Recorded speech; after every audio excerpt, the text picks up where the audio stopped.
Here, along the fertile banks of the Yellow River, a story begins. It is a story of humanity, of survival, and of the birth of a civilization that would shape our world. Millennia ago, early communities gathered, drawn by the life-giving waters. This river, sometimes a gentle provider, sometimes a raging force, was the crucible where Chinese culture was first forged. It demanded ingenuity and cooperation from the people who lived beside it. They learned to tame its floods, to cultivate its silty soil, and to build societies that would endure through the ages. This was more than just a place, it was the very heart of a new world. The earliest whispers of this civilization come to us through legends of wise sage kings. But history truly takes form with the Shang dynasty, around 1600 BC. They have also discovered oracle bones, the shoulder blades of oxen, and the shells of turtles. On these, the Shang people etched the earliest known form of Chinese writing. These early people were not just survivors, they were thinkers and innovators. They observed the cycles of the sun and moon, creating calendars to guide their farming. And scribes, painstakingly carving characters that would evolve into the written language used by over 1 billion people. This was not a simple beginning, it was a complex and dynamic world.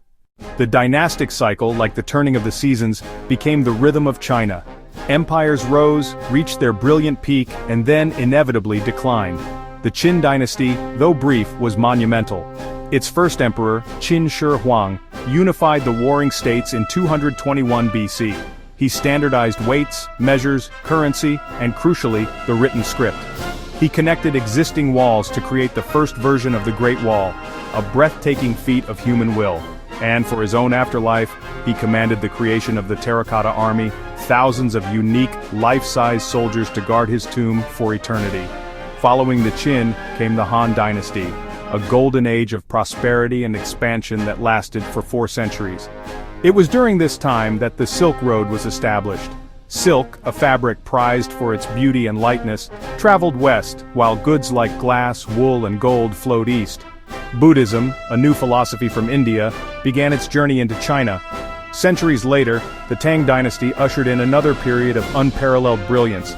Its capital, Chang'an, was the most cosmopolitan city on earth. Here, poets like Li Bai and Du Fu composed masterpieces that are still cherished. It was an era of openness with influences from Persia, India, and Central Asia enriching Chinese society. Following periods of fragmentation, the Song dynasty saw an explosion in technological advancement. They developed movable type printing, centuries before Gutenberg in Europe. The final chapters of Imperial China were written by the Ming and Qing dynasties. The Ming dynasty drove out the Mongol-led Yuan and rebuilt the Great Wall into the magnificent structure we see today. The 20th century arrived not as a gentle dawn, but as a violent storm. The old imperial system, which had weathered countless rebellions and invasions, was now fragile and broken. The Qing dynasty crumbled in 1912, and with it, 2,000 years of imperial rule came to an end. In its place, the Republic of China was born, founded on hopes of modernization and national strength.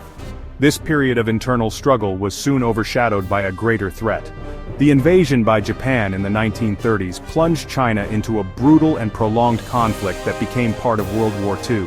The suffering was immense, with millions of lives lost and cities devastated. Yet, in the face of this existential threat, a new sense of national unity began to emerge from the ashes. Out of the crucible of war, 2 main forces emerged to contest China's future: the nationalists, led by Chiang Kai-shek, and the communists, led by Mao Zedong.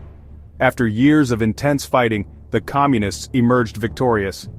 In 1949, from atop the Gate of Heavenly Peace in Beijing, Mao Zedong proclaimed the founding of the People's Republic of China.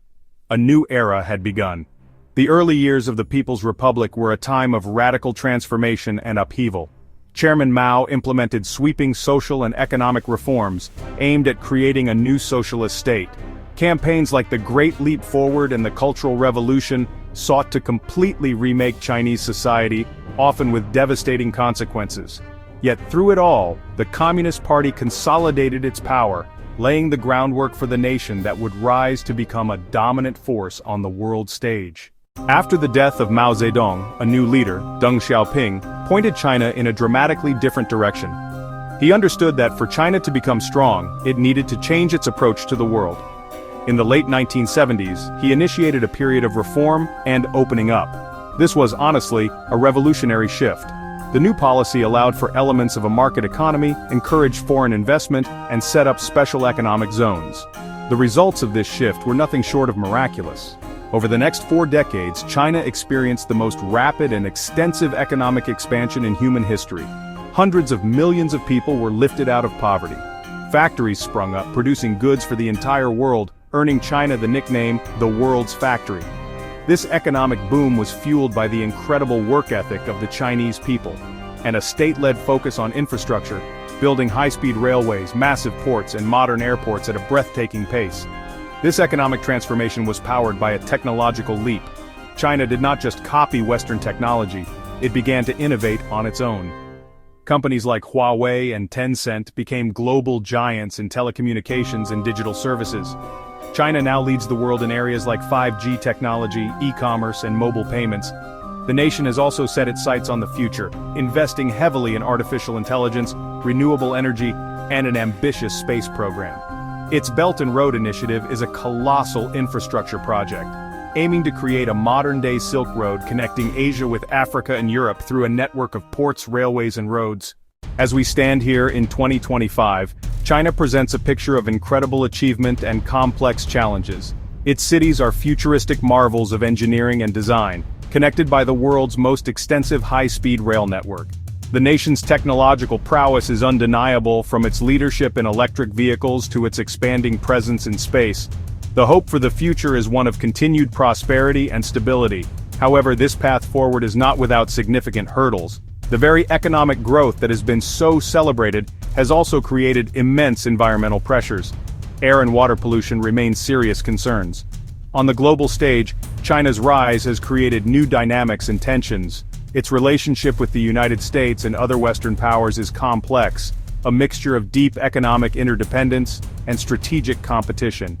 The story of China is a story of continuity and of dramatic change. It is a civilization that has endured for millennia, held together by a strong sense of culture and history. From the ancient wisdom of its philosophers to the digital innovations of its modern tech hubs, its journey is, honestly, unparalleled. The future, as always, is unwritten, but it will undoubtedly be shaped by the hopes of its 1.4 billion people and the decisions made by its leaders. China's next chapter will not only determine its own destiny, but will also play a crucial role in shaping the future of all life on our shared planet.